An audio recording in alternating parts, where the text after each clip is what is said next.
अस्सलाम वालेकुम। हाँ भाई दोस्तों, कैसे हो? खैरियत से हो? भाई आज कोई बाहर जाने वाले का सीन नहीं है। रोज़ाना तो हमेशा शेयर करते रहते हैं, आज यहाँ जा रहे हैं, वहाँ जा रहे हैं, यहाँ जा रहे हैं, वहाँ जा रहे हैं, कुछ ना कुछ चलता रहता है। लेकिन यार आज का सीन ये है कि आज जो है फ़दाइल आमाल के अंदर से कुछ तालीम करेंगे। ठीक है, फ़दाइल आमाल में एक बाब है फ़दाइल नमाज का, जिसके अंदर नमाज के हवाले से सारे अहकामात मौजूद हैं। तो आज जो है नमाज के हवाले से जो अहकामात हैं उसकी मैं तालीम करूँगा, आप लोग भी सुनिए, इंशाल्लाह फ़ायदा होगा। ठीक है भाई सबसे पहले जो है इंशाल्लाह दुरूद शरीफ पढ़ लेते हैं और उसके बाद जो है तालीम को शुरू करते हैं। सल्लल्लाहु अला हबीबिही सय्यिदना मुहम्मद व आलिहि वसल्लम। औज़ु बिल्लाहि मिनश शैतानिर रजीम, बिस्मिल्लाहिर रहमानिर रहीम। फ़दाइल नमाज में से है, एक हदीस में आया है कि जो शख्स नमाज का एहतमाम करता है, हक़ ताला शानो 5 तरह से उसका इकराम व इज़ाज़ फरमाता है। एक ये कि उस पर से रिस्क की तंगी हटा दी जाती है।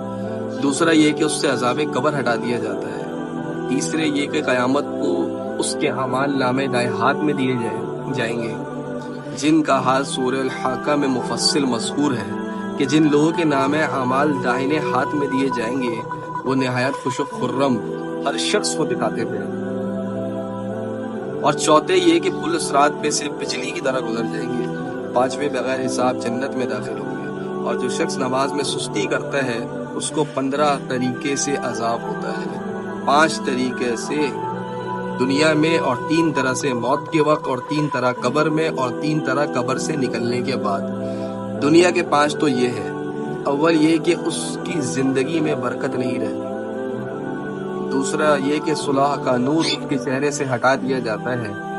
तीसरा ये कि उसकी नेक कामों का अजर हटा दिया जाता है। चौथा उसकी दुआएं कबूल नहीं होती।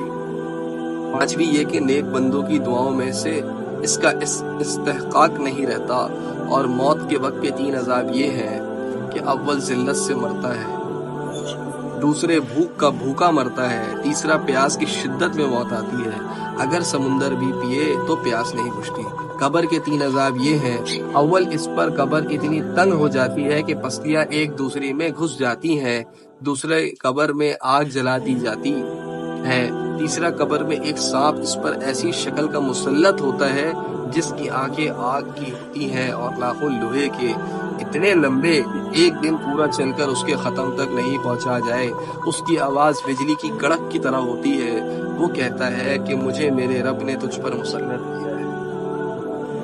तुझे सुबह की नमाज जाया करने की वजह से आफताब के निकलने तक मारे जाऊं, और जोहर की नमाज जाया करने की वजह से असर तक मारे जाऊं, और फिर असर की नमाज जाया करने की वजह से गुरूब तक, और मगरिब की नमाज की वजह से इशा तक, और इशा की नमाज की वजह से सुबह तक मारे जाऊं। जब वो एक दफा इसको मारता है तो उसकी वजह से वो मुर्दा 70 हाथ जमीन में ढस जाता है।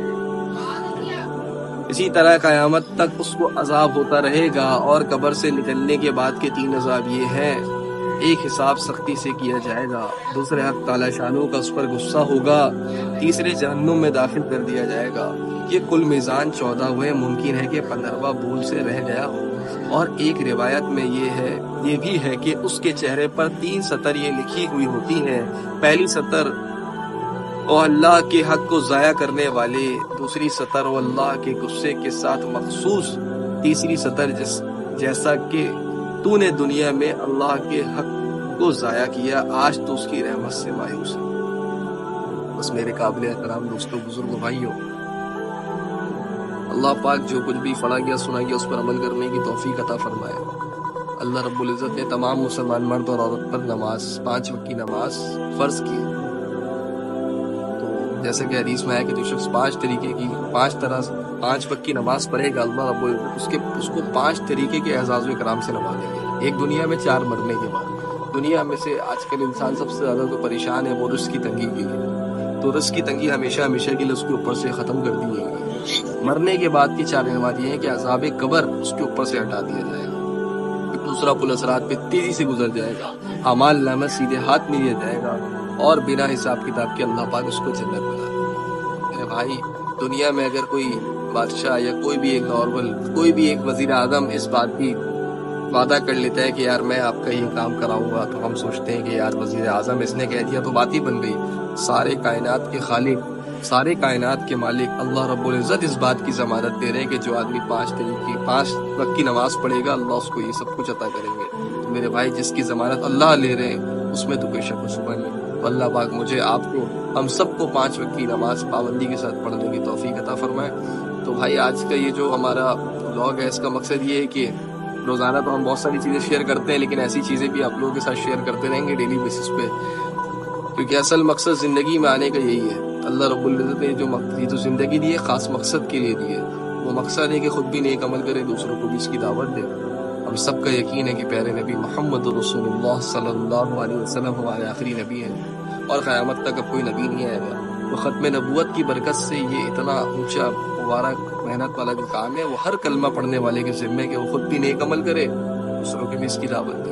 انشاءاللہ میں بھی اس کے لیے ارادہ کرتا ہوں، آپ بھائی بھی ارادہ کریں گے، خود بھی نیک عمل کریں گے، دوسروں کو اس کی دعوت دیں گے۔ ٹھیک ہے، انشاءاللہ اگلے بلاگ میں ملیں گے پھر نئی کسی حدیث کے ساتھ، اور باقی جو ہماری بلاگنگ چلتی رہتی ہے وہ بھی شیئر کرتے رہیں گے۔ السلام علیکم۔